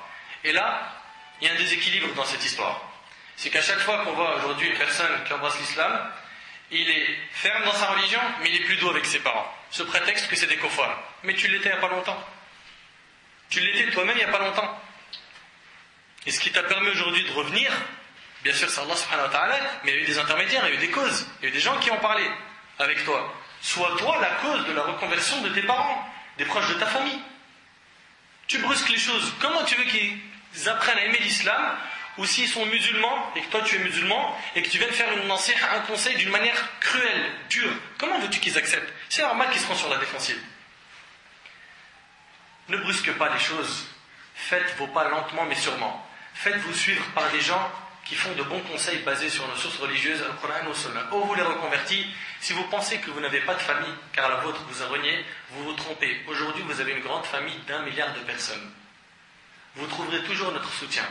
On sera toujours là pour vous, et on vous considère vraiment, et Wallah, Allah il en témoigne, on vous considère comme nos frères et sœurs de sang. Je m'adresse à tous ceux qui ont des filles, et qui le regrettent en disant, si seulement j'avais eu un garçon, c'est la chouma. J'ai une fille. J'ai 2 filles, 3 filles. Ma femme, elle sait faire que des filles. C'est quoi ça? Et il lui dit, écoute, 4e enfant, si c'est une fille, t'es répudié. Mais t'es malade ou quoi? Tu crois que c'est elle qui contrôle ça? Ça va pas dans ta tête. On a des gens qui sont pas bien, il leur manque plus qu'une case. Comment tu veux lui dire ça? Aïcha radhiyallahu anha a dit, j'étais chez moi quand une femme entra à mendier avec ses 2 filles. Elle ne trouva chez moi qu'une seule date que je lui ai donnée. Subhanallah, la maison du prophète sallallahu alayhi wa sallam, il n'y avait qu'une seule date. Elle la partagea entre ses 2 filles, sans en manger elle-même. Elle a donné la date à la maman elle a pris la date, elle l'a coupée en 2, elle a donné une moitié à sa première fille, et l'autre moitié à la deuxième. Puis, elle se leva et partit. À ce moment, entra le prophète, sallallahu alayhi wa sallam. Aïcha dit, je l'en informais. Et il, alayhi wa sallam, dit, celui que Dieu a éprouvé par quelques-unes de ses filles, et qui les a bien traitées, elles seront pour lui un bouclier contre le feu de l'enfer, rapporté par Bukhari Muslim. Donc toi qui es en train de dire, oh, des filles. Tes filles, si tu les éduques bien, c'est un bouclier pour toi contre l'enfer. À votre avis, quel sera l'état d'une personne qui est dans un cas de figure que je viens de citer? Quel sera l'état de celui ou celle qui est dans plusieurs de ces cas? La réponse, ces personnes, sans aucun doute, n'auront plus le moral à un moment de leur vie. La dunya, mes frères et sœurs, est pleine d'épreuves. Et ce qui est impressionnant, c'est que certains pensent qu'avec le matériel, on peut vivre le paradis sur terre, chose complètement fausse. Ce bas monde a fait pleurer et souffrir plus d'une personne. Et selon Abu Huraira, radhiyallahu anhu, le prophète sallallahu alayhi wa sallam a dit, ce bas monde est la prison du croyant et le paradis du mécréant, rapporté par Muslim. Tant que tu es dans ce bas monde, tu vas rencontrer des difficultés, même au moment de ta mort. Et après ta mort, ce ne sera pas facile pour tout le monde. Par contre, s'il y a une chose qui fait plaisir, c'est de savoir que dans le paradis, tous nos soucis vont s'arrêter. Tous nos soucis, il n'y a plus rien. Allah subhanahu wa ta'ala dit dans Surat Al-Hijr, Surat 15, verset 48, La yamassuhum fiha nasabun wa ma hum minha bimukhrajin. Nulle fatigue ne les touchera. Tu n'es plus touché par la fatigue, c'est fini, c'est le paradis, c'est la jouissance éternelle.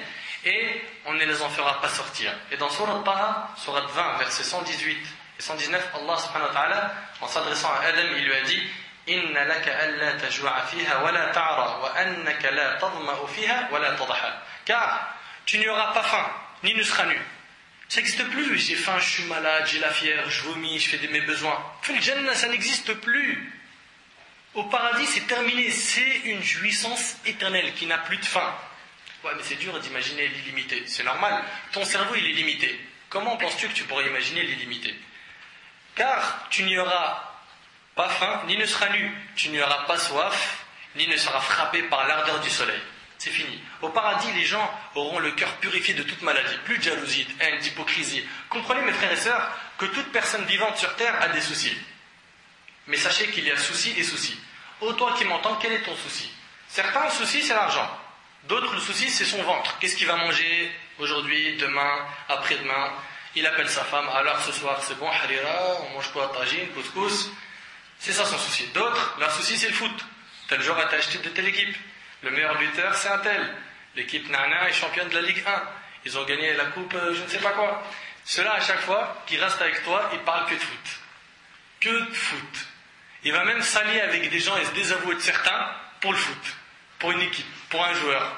Wala hawla wala quwwata illa billah. Il y en a même, ils m'ont dit que c'est une aqida, c'est une religion le foot. D'autres, leur souci, c'est les femmes. Je lui ai dit ça, elle m'a dit ça, elle est belle, elle s'appelle Isabelle, je ne sais quoi. Toute la journée, ils parlent que de femmes. Certains ont comme souci d'obéir du mieux que possible à Allah Azza wa Jal. Ça, c'est le souci des pieux.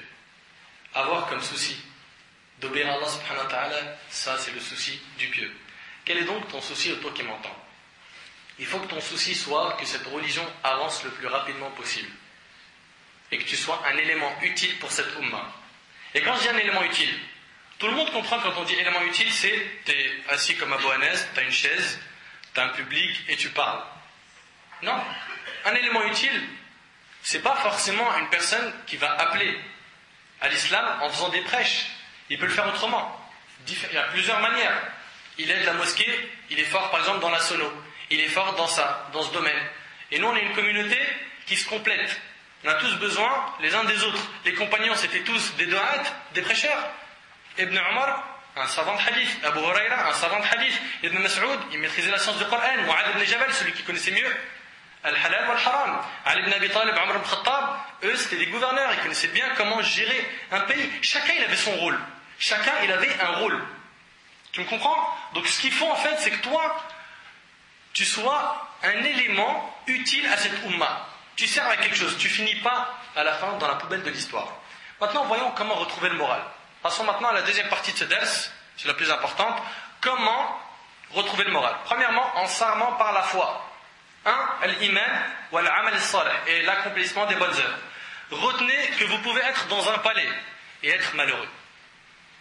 Et vous pouvez être dans un studio de 15 mètres carrés et être l'homme le plus heureux du monde. Car le bonheur ne se trouve pas dans le matériel, mais le bonheur se trouve dans l'adoration d'Allah et dans la foi. L'imam Ahmad rahimahullah, malgré qu'il était très pauvre, il était très heureux, contrairement aux riches de son époque qui n'avaient pas connu le bonheur. Cheikh al-Islam Ibn Taymiyyah rahimahullah a également dit, quand il était en prison, écoutez bien ces paroles, il est en prison, regardez ce qu'il dit, que feront-ils de moi mes ennemis? Moi, mon paradis et mon jardin sont dans ma poitrine. Mon paradis, il est dans mon cœur. Je me déplace, il est avec moi. Donc comment tu veux m'enlever le bonheur? Mon paradis et mon jardin sont dans ma poitrine. Où je vais, ils sont avec moi. Mon assassinat, ils veulent me tuer, je suis martyr. Ils veulent m'expulser du pays, c'est du tourisme pour talab al-ilm. Ils veulent quoi? M'emprisonner? C'est un isolement avec Allah. Je peux me retrouver enfin avec Allah et dialoguer avec lui. Donc tu remarques qu'en fait le croyant, il ne peut pas perdre le moral. Il ne peut pas. Dans tous les cas, tu es gagnant. Dans tous les cas, tu es gagnant. Celui qui à la fois ne se soucie pas de ce bas monde. Les plus heureux du monde sont les adorateurs sincères. Le croyant, si sa maison est super modeste et qu'il ne mange pas le luxe, ils se sont bien quand même. Bilal, radiyallahu anhu, mes frères et sœurs, ouvrez bien vos cœurs et non vos oreilles. Bilal, il était riche, c'était un esclave, pauvre. On lui a fait ce que peut-être aucun compagnon a subi. On l'a allongé par terre, en pleine canicule, on le faisait souffrir, on lui mettait des grosses pierres sur sa poitrine, et à la fin il disait quoi? Ahadun ahad, l'unique, l'unique. Et Bilal, malgré qu'il n'a pas connu le bonheur que nous on connaît aujourd'hui par le matériel, la voiture, machallah, le chauffage, la maison, je mange le matin bien comme il faut, il y en a même petit déjeuner c'est de la viande. Et regarde, Bilal, qui était pauvre, regardez ce qu'il disait, si les rois romains étaient au courant du bonheur que je vis, ils m'auraient frappé avec leur sabre. Si les rois romains étaient au courant du bonheur que je vis, ils m'auraient frappé avec leur sabre pour le voir. Allahu Akbar. Bilal, est-ce que tu peux me dire que ta vie elle est plus misérable que celle de Bilal radiyallahu anhu, et que tu as eu plus d'épreuves que lui? Impossible. Et malgré cela, il disait, si les rois ils étaient au courant de ma joie, de mon bonheur, pour l'avoir, pour s'en emparer, ils m'auraient frappé avec leur sabre. Donc on voit en fait que le vrai bonheur, la vraie joie, n'est pas dans le matériel. Il y a des gens qui vivent dans des palais et qui sont très riches et malgré cela ils sont pauvres. Et il y a des gens qui sont pauvres et malgré cela ils sont riches. Comprenez bien ces phrases. Il y a des gens qui vivent dans des palais et qui sont riches mais ils sont pauvres. Pourquoi? Parce qu'il a retrouvé la vraie joie. Son cœur, il lui manque quelque chose. Et ce quelque chose, c'est l'iman, la foi. Mais lui, il ne sait pas. Et c'est pour ça que notre rôle, c'est d'apprendre aux gens ce qu'est l'iman, la foi. On a un grand travail à faire avec les musulmans et les non-musulmans. Autrement, les gens ne vont pas revenir. On a un grand travail. Le plus grand pourcentage de suicides dans le monde est chez les gens aisés, les riches. Subhanallah, ils ont de l'argent et ils se suicident. Et tu vois certains parmi nous, Wallah al-Azim, des fois il n'arrive pas à acheter une baguette, mais il dit Alhamdulillah. Et il a la foi. Et il n'a pas renié sa religion. Et il prie toujours. Et il remercie toujours Allah subhanahu wa ta'ala. Chaque année, on entend que parmi eux, il y en a des centaines, voire des milliers de personnes qui se suicident. Malgré qu'ils ont tout fait dans leur vie. Tout. Ils sont malheureux. Ils se sont mariés entre hommes, ils sont quand même malheureux. Ils se sont mariés entre femmes, ils sont malheureux. Ils ont mangé des insectes, des cafards, des singes. Et malgré ça, rien n'a changé. Ils sont malheureux. Ils sont toujours à la recherche du bonheur. Quand tu vois tout ça, tu ne peux dire que Alhamdulillah, alladhi afana. Alhamdulillah. Les gens pensent que l'argent fait bonheur. À tous ceux qui pensent encore comme ça, sachez que vous n'êtes pas du tout à la page. Pas du tout. Vous n'êtes plus à la mode. Le bonheur se trouve dans l'obéissance d'Allah. Allah tabaraka wa ta'ala a dit dans Sourate An-Nahl, Sourate 16, verset 97, Man amila salihan min dhakarin aw untha wa huwa mu'min, falanuhyiyannahu hayatan tayyiba wa lanajziyannahum ajrahum bi ahsani ma kanu ya'malun. Quiconque, mâle ou femelle, fait une bonne œuvre tout en étant croyant. Deux choses. Fait une bonne œuvre tout en étant croyant, nous lui ferons vivre une bonne vie. Et nous les récompenserons, certes, en fonction des meilleures de leurs actions. Regarde, le bonheur, il se trouve où? Dans la bonne œuvre tout en étant croyant. Quiconque, mâle ou femelle, fait une bonne œuvre tout en étant croyant, nous lui ferons vivre une bonne vie. Al-iman wal amal salih. Et t'as une bonne vie. T'as passé de là, t'as pas une bonne vie. Et on voit même que ceux qui se détournent de la religion d'Allah, parmi les musulmans, et qui disent Salat, laisse tomber, Akhi, laisse-moi tranquille, et alors si je fume, mais Akhi, il faut fumer, c'est haram, etc. Laisse-moi vivre, et ça fait quoi si je bois de l'alcool? Et de toute façon, c'est normal que j'ai une petite copine, comment tu veux que je me marie si j'ai pas d'expérience, etc. Tous ceux qui se sont détournés de la religion d'Allah, écoutez ce qu'Allah dit dans Sourate Taha.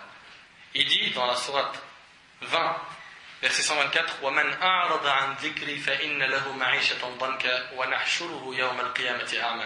Et quiconque se détourne de mon rappel, celui qui se détourne de ma religion, mènera certes une vie pleine de gêne. Sa vie, que des problèmes, que de la gêne. Et le jour de la résurrection, nous l'amènerons aveugle au rassemblement. Le jour du jugement, il est ressuscité aveugle. Et il demandera à Allah, pourquoi je suis ressuscité aveugle alors que je voyais avant? Allah lui dira, c'est ainsi. Car nous t'avons envoyé nos versets, tu les as oubliés et aujourd'hui tu es oublié. Est-ce que mon frère, tu veux jouir de cette vie et être oublié le jour du jugement? Tu vendrais, toi, l'au-delà pour ce bas monde éphémère, où un jour tu es heureux, 2 jours tu es malheureux? Allah a dit dans Sourate Al-An'am, Sourate 6, verset 125, فَمَنْ يُرِدِ اللَّهُ أَنْ يَهْدِيَهُ يَشْرَحْ صَدْرَهُ لِلْإِسْلَامِ وَمَنْ يُرِدْ أَنْ يُضِلَّهُ يَجْعَلْ صَدْرَهُ ضَيِّقًا حَرَجًا كَأَنَّمَا يَصَّعَّدُ فِي السَّمَاءِ. Et puis quiconque Dieu veut le guider, il lui ouvre la poitrine à l'islam. Et quiconque il veut égarer, il rend sa poitrine étroite et gênée. Écoutez bien, et quiconque il veut égarer. Ah bah voilà, donc la guidée, ça vient d'Allah. Donc voilà, Inch'Allah Rabbi dit. Inch'Allah, quand Allah me guidera, ben, j'y suis pour rien. Non, ce que tu n'as pas compris, c'est que la guidée, ça se demande. Ici, quand Allah dit, et quiconque il veut égarer, c'est parce que cette personne n'a pas cherché la guider. Et elle a elle-même choisi l'égarement. Et dans le hadith de Bizarre, qui est dans Sahih Muslim, le hadith Qudsi, Allah subhanahu wa ta'ala, il dit, ô mes serviteurs, vous êtes tous dans l'égarement, sauf ceux que j'ai guidés. Demandez-moi la guider, je vous la donnerai. Voilà, demandez-moi la guider. Il faut la demander la guider. Et quiconque il veut égarer, il rend sa poitrine étroite et gênée. Celui qui s'égare du chemin d'Allah, il n'est pas bien. Sa poitrine elle est étroite et gênée, comme s'il s'efforçait de monter au ciel. Regarde l'image, subhanallah, dans le Coran. Comme s'il s'efforçait de monter au ciel. Et comme vous le savez, toute personne qui monte en altitude trouve moins d'oxygène et a des difficultés à respirer. Tu t'étouffes quand tu t'éloignes de la religion d'Allah. Tu t'étouffes. Le croyant qui met en pratique sa religion sait comment il faut se comporter dans ce bas monde. Lorsqu'il lui arrive un bien, il remercie son Seigneur. Lorsqu'il lui arrive un mal, qu'est-ce qu'il fait? Pourquoi, ya Allah? Pourquoi ça m'arrive à moi? Il dit ça? Absolument pas. Qu'est-ce qu'il fait? Il s'en remet à Allah et il patiente. Le croyant est toujours gagnant. Selon Sahib ibn Sinan, radiallahu anhu, le prophète sallallahu alayhi wa sallam a dit, ce que l'affaire du croyant est étonnante. Son affaire ne comporte pour lui que du bien. Toute ton affaire, ô toi qui es croyant, ne comporte que du bien. Et cette faveur n'appartient qu'aux croyants. Écoutez bien, ça n'appartient qu'aux croyants. S'il est l'objet d'un événement heureux, il remercie Dieu et c'est là pour lui une bonne chose. Et s'il est victime d'un malheur, il endure avec patience et c'est là encore pour lui une bonne chose rapportée par Muslim. Donc on voit en fait que notre affaire elle tourne entre deux choses. Un bienfait, on remercie, un malheur, on patiente. Un péché, on demande pardon. Mais par contre, se plaindre aux créatures, non. Non. Dire pourquoi, ya Allah, tu m'as fait ça à moi, pourquoi mon enfant à moi il meurt et regarde la voisine elle en a 15, pourquoi tu n'en as pas pris à elle? Non, ça c'est pas notre comportement. Donc je reprends pour garder le moral. 1, il faut avoir la foi et faire les bonnes œuvres. Deuxièmement, réfléchis et remercie sur ce qu'Allah subhanahu wa ta'ala t'a donné. Ô toi qui as perdu le moral, réfléchis sur les bienfaits d'Allah et remercie-le. C'est-à-dire que tu ne dois pas oublier les grâces d'Allah qui t'entourent de toutes parts, au-dessus de toi et sous tes pieds. Allah a dit dans Sourate Ibrahim, Sourate 14, verset 34, وَإِن تَعُدُّ نِعْمَةَ اللَّهِ لَا تُحْصُوهَا. Et si vous énumérez les bienfaits d'Allah, vous ne pourrez jamais les recenser. Tu essaies de les compter les bienfaits d'Allah, tu n'arriveras pas. Il y en a trop. Tu possèdes la bonne santé du corps, la sécurité dans le pays, la nourriture et les habits, l'air et l'eau. La vie est à toi sans que tu t'en aperçoives et tu possèdes l'existence sans que tu le saches. Allah a dit dans Sourate Luqman, Sourate 31, verset 20, وَأَصْبَغَ عَلَيْكُمْ نِعَمَهُ ظَاهِرَةً وَبَاطِنًا. Et vous a comblé de ses bienfaits apparents et non apparents. Tu jouis de 2 yeux, d'une langue, de 2 lèvres, de 2 mains et de 2 pieds. Et Allah dit dans Sourate Ar-Rahman, Sourate 55, verset 13, فَبِأَيِّ آلَاءِ رَبِّكُمَا تُكَذِّبَانِ. Quel bienfait de votre Seigneur qualifiez-vous donc, vous deux, de mensonges? Vous deux ici, Allah il s'adresse aux djinns et aux êtres humains. Sais-tu que le fait de marcher de tes 2 pieds est une chose facile pour toi alors que d'autres les ont perdus? Il y en a qui n'ont plus leurs pieds. Que tes jambes te soutiennent fermement alors que pour d'autres, elles ont été coupées. Toi qui arrives à dormir la nuit, sais-tu que pendant ce temps, la douleur prive beaucoup de personnes de ce repos? Pendant que tu remplis ton estomac de nourriture délicieuse et que tu bois des boissons sucrées, sais-tu que cette alimentation et cette boisson ont été interdites à d'autres du fait des maladies et de l'âge? Tu en vois, ils sont millionnaires. Et malgré cela, il ne leur est pas permis de manger de la viande. Pense à ton ouïe et ta chance de n'avoir pas fait l'objet d'une surdité. Médite au sujet de ta vue et de n'avoir pas été aveugle.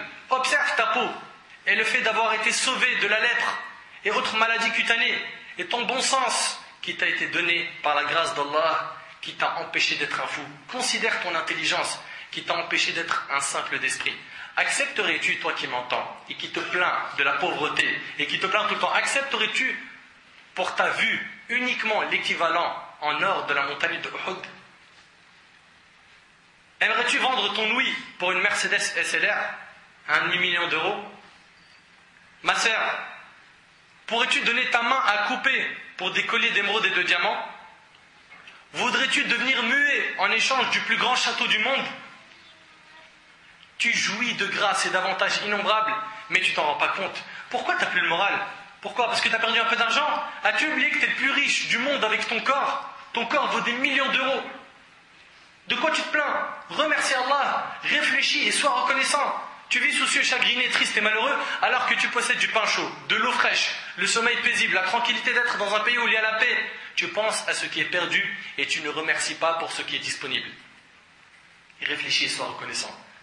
Allah dit dans Sourate Al-Dhariyat, sur la 51, verset 21, وَفِي أَنفُسِكُمْ أَفَلَا تُبْصِرُونَ. Et en vous-même, ne voyez-vous donc pas? Médite sur toi-même, ta maison, ta famille, ton travail, ta santé, tes amis, tes camarades et la vie autour de toi.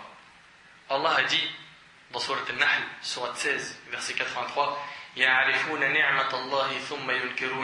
reconnaissent la grâce d'Allah, puis ils la renient. Et ça, c'est un grand problème. Il reconnaît que tout ça, ça vient d'Allah, mais il le renie. Donc, premièrement, on a dit la foi et l'accomplissement des bonnes œuvres. Deuxièmement, on a dit réfléchis, remercie.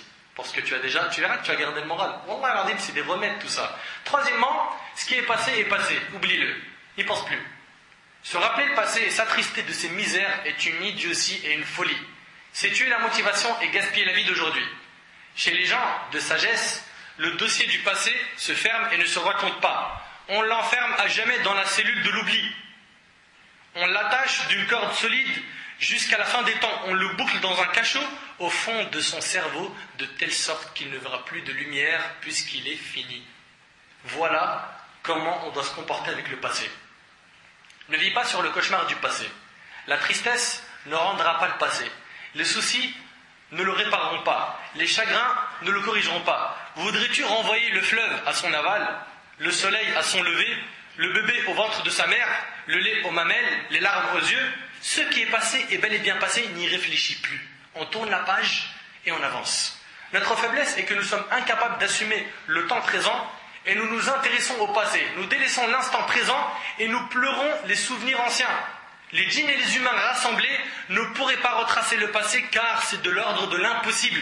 Les gens intelligents ne regardent pas à l'arrière et ne se retournent pas non plus car le vent se dirige à l'avant, l'eau aussi, donc ne contrarie donc pas la loi de la vie. Mon frère, ma sœur, soucie-toi de ton jour.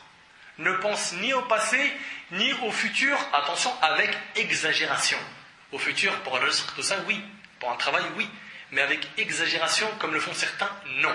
On a des gens qui pensent toute la journée à demain et à ce qu'ils vont laisser à leurs enfants après la mort. Ils pensent trop au futur et ils s'angoissent. Toute l'année, ils s'angoissent. L'étudiant, toute l'année, il est angoissé. Il pense aux examens de fin d'année. Il ne dort même pas. Les examens, il y a encore 8 mois, 6 mois. Ne t'angoisse pas dès maintenant. De même pour les parents, ils pensent aux examens de fin d'année de leur fils. Ils n'en dorment même pas au point où ils mettent eux aussi le stress à leur enfant. Alors que s'ils étaient intelligents, ils aideraient leur enfant en lui disant « On te fait confiance, va vers l'avant, on te motive, t'inquiète pas, on sera toujours là pour toi. » Mais aujourd'hui, t'entends quoi? T'entends des parents qui stressent trop leur enfant pour leurs études et ils lui disent au final « T'es un raté, tu vas finir en prison comme ton voisin, toi, laisse tomber, de toute façon t'as jamais servi à quelque chose. » C'est normal qu'il va jamais servir à quelque chose si tu lui dis tout le temps ça. Donne-lui un peu le moral. Donne-lui un peu le moral. Montre-lui qu'il est capable et fais-lui des compliments afin de l'aider à évoluer. Si tu t'es réveillé le matin, n'attends pas le soir. Tu vivras aujourd'hui uniquement. Ni hier qui est parti avec son bien et son mal, ni le lendemain qui n'est pas encore arrivé. Ce jour dont le soleil t'a enveloppé et dont le matin s'est levé pour toi, c'est le tien. C'est toute ton existence. Pense à vivre ce jour comme si tu es né et que tu y mourras. À ce moment, ta vie ne tournera pas entre l'obsession du passé, de ses chagrins, et les prévisions futures. Comprends, qu'il faut que tu t'occupes de ton jour. Et qu'Allah Azzawajal, il ne va pas te juger sur les œuvres de demain. Par exemple, la prière de Maghrib, on va la faire aujourd'hui dans quelques minutes, oui ou non? Est-ce qu'Allah subhanahu wa ta'ala, si on meurt maintenant, il va nous juger sur le Maghrib de demain? Non. Non. Donc si Allah subhanahu wa ta'ala, il ne va pas te juger sur l'œuvre de demain, pense-toi à faire de bonnes œuvres aujourd'hui. Pense à aujourd'hui. Ne pense pas avec exagération au futur. De même, le prophète sallam n'a pas fait de la subsistance son premier souci. Il faisait un dua, Allah subhanahu wa ta'ala exceptionnel. Il disait, selon Abu Hurayra radiyallahu anhu, Seigneur Dieu, fais que la subsistance de la famille de Mohammed se limite à leur faim. Rapporté par Bukhari Muslim.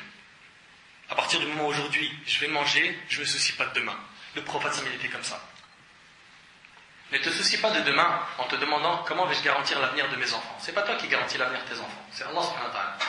Pense pas que ton souci ça doit être de construire des terrains au bled, des maisons, laisser des biens pour que tes enfants ils soient pas pauvres et dans la misère. Non, ce que tu dois leur laisser, c'est une croyance, une foi, une relation avec Allah. Car si tu ne leur laisses pas la religion et que tu leur laisses des biens, ils peuvent les utiliser dans le haram. Arrête de te dire, quand il aura son diplôme, mais où est-ce qu'il va travailler? Pense pas trop à demain comme ça avec exagération.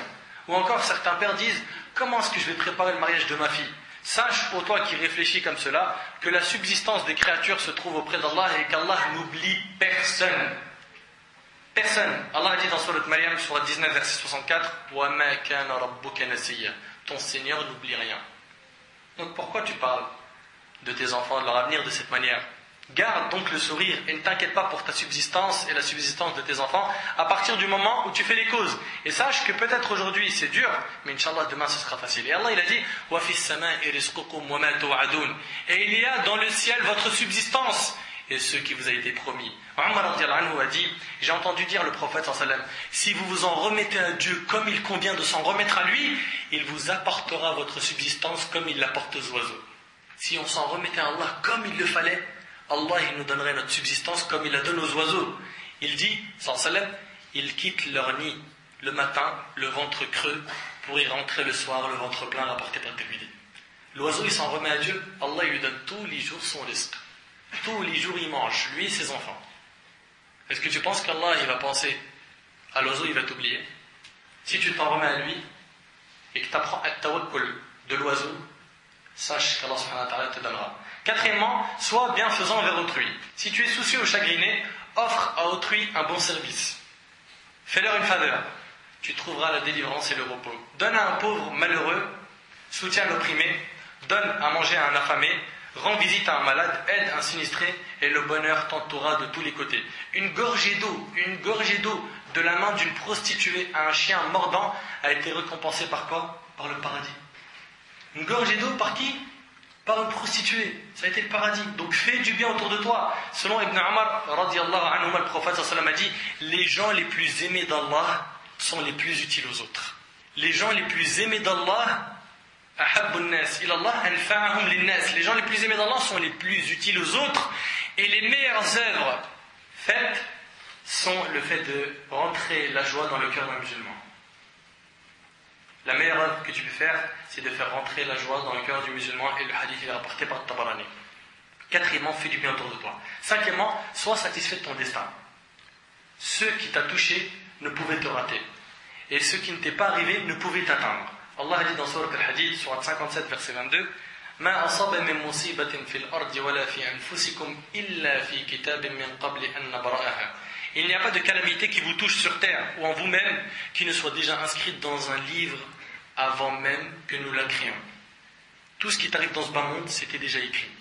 Tout. Et selon Ibn Abbas, radiyallahu anhu, le prophète sallallahu alayhi wa sallam a dit, certes, les calams, les plumes sont levées et l'encre des feuillets a séché. Ça y est, tout a été écrit dans l'Arh al-Mahfouz, dans la table gardée 50 000 ans avant que Allah subhanahu wa ta'ala ait créé les cieux et la terre. Et le hadith il est rapporté par Ahmed Tirmidhi et Al-Hakim. Donc rien ne va changer. Ce qui devait arriver est arrivé. Les destins se sont tracés. Et Allah a dit dans Surat Tawbah, Surat 9, verset 51, قُلْ لَنْ يُصِيبَنَا إِلَّا مَا كَتَبَ اللَّهُ لَنَا هُوَ مَوْلَانَا وَعَلَى اللَّهِ فَلْيَتَوَكَّلِ الْمُؤْمِنُونَ. Il ne nous arrivera que ce qu'Allah nous a assigné. Il va t'arriver dans cette vie que ce qu'Allah t'a écrit. Allah il a écrit une joie, tu auras une joie. Allah il t'a écrit un malheur, c'est un malheur.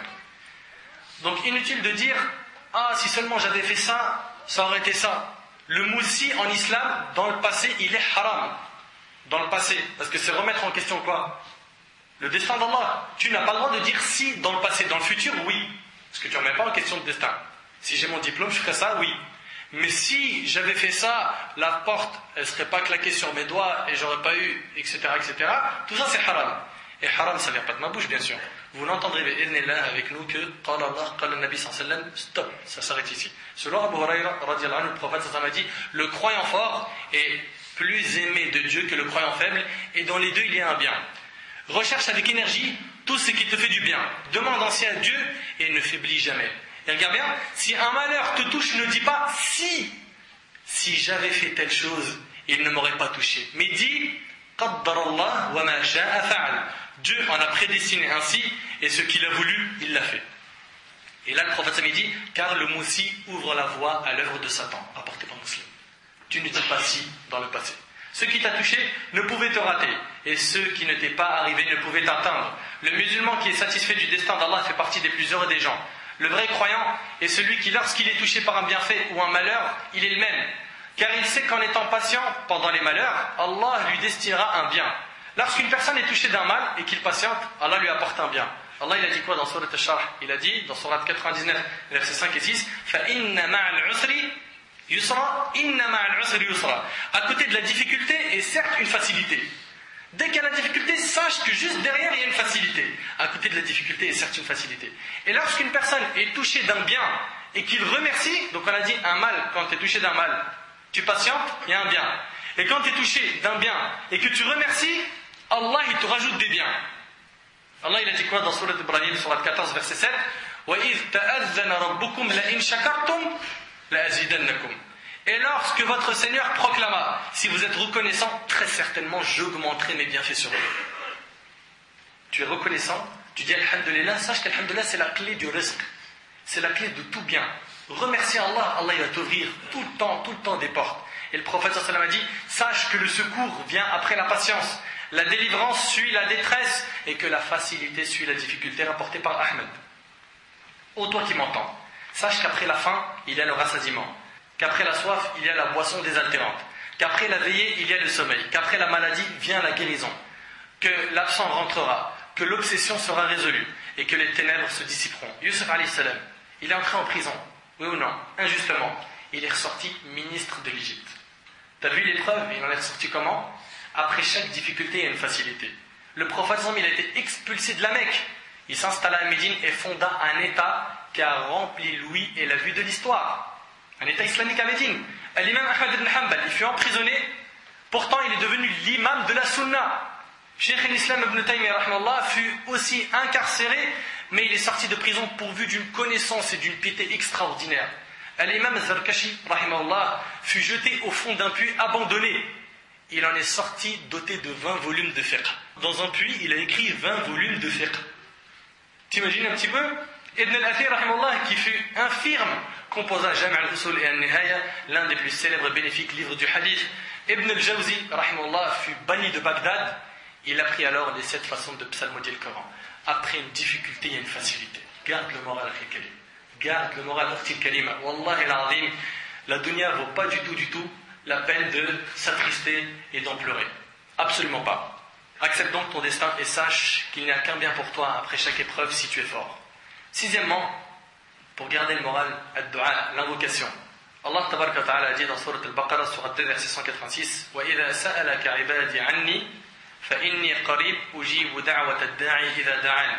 Et quand mes serviteurs t'interrogent sur moi, alors je suis tout proche, je réponds à l'appel de celui qui me prie quand il me prie. Tu pries, Allah subhanahu wa ta'ala, Allah il répond à ton appel. On n'a pas besoin d'intermédiaire. On ne va pas dans les tons où on dit Ya Sidi Fulan, Ya Wali Fulan, j'ai plus d'enfants, mon salaire là il ne m'a pas suffi pour ce mois. Non, tu veux te plaindre, tu te plains à qui? Allah direct, sans intermédiaire. Et Allah il a dit dans Surat Al-Naml, Surat 27, verset 62, Amma yujibul muttar idha da'ah, Amma yujibul muttar idha da'ah, wa yakshifu su. N'est-ce pas lui, en parlant d'Allah, qui répond à l'angoissé quand il l'invoque et qui enlève le mal? Si tu considères que tu as des soucis, invoque Allah. Allah a dit dans Surat Yusuf que Yaqub alayhi salam, dans la Surat 12, verset 86, a dit قال إنما أشكو بثي وحزني إلى الله. Il dit, Yaqub alayhi salam, je ne me plains qu'à Dieu de mon déchirement et de mon chagrin. Plains-toi à Allah. Fais comme le prophète l'a fait quand il est sorti de Taïf. On lui a acheté des pierres. Le sang a coulé de son corps.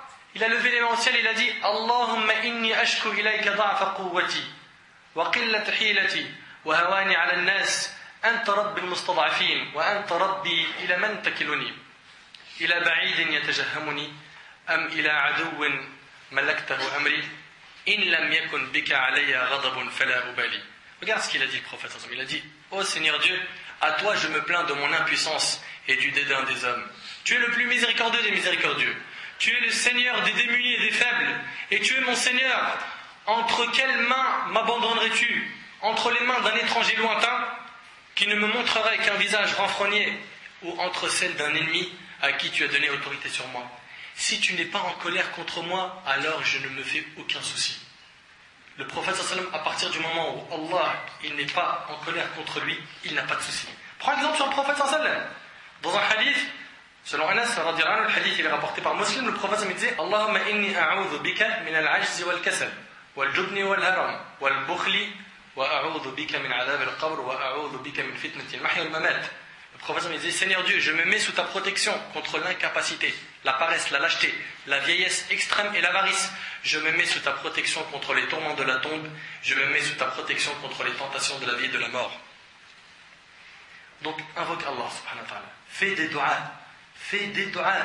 Et tu verras que toutes les portes s'ouvriront. Dès que tu es touché par une épreuve, invoque ton Seigneur. Surtout lorsque tu es prosterné. Dès que tu as un problème, lève-toi et prie.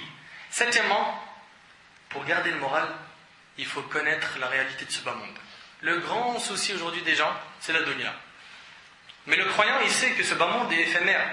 Tant que nous sommes dans ce bas monde, nous sommes en prison. Et le prophète il a dit dans le hadith d'Abi Huraira, ce monde est la prison du croyant et le paradis du mécréant. Et le hadith il est rapporté par le musulman. Le croyant connaîtra le vrai repos qu'une fois dans sa tombe. Le vrai repos, c'est dans la tombe. Et un hadith où le prophète il nous le dit. Selon Abu Qatada, radiyallahu anhu, un jour nous étions avec le prophète sallam. Quand passa devant nous un cortège funèbre. Suite à cela, il dit, sallam, soit il est en repos, soit nous sommes reposés de lui. Allahu Akbar, regarde comment il parle du mort. Soit il est en repos, soit nous sommes reposés de lui. Je dis, Abu Qatada dit, nous dîmes, ô messager d'Allah, qu'est-ce que celui qui est reposé et celui dont nous sommes reposés? Il dit, le serviteur pieux se repose des fatigues et des labeurs de ce bas monde vers la miséricorde de son Seigneur après la mort. Il se repose. Et quant au serviteur pervers, les gens, les arbres et les animaux seront reposés de lui par sa mort. T'imagines? Et le hadith il est rapporté par Abd-al-Razzaq dans le Musannaf. Ce bas monde ne vaut pas une charogne, il vaut absolument rien du tout. Et ce bas monde, hélas, est l'objet des jalousies dans les familles. Problème d'héritage. Problème de il a pris mes biens. On se jalouse, on s'entretue, on se combat. Pourquoi? Pour une chose qui vaut rien du tout.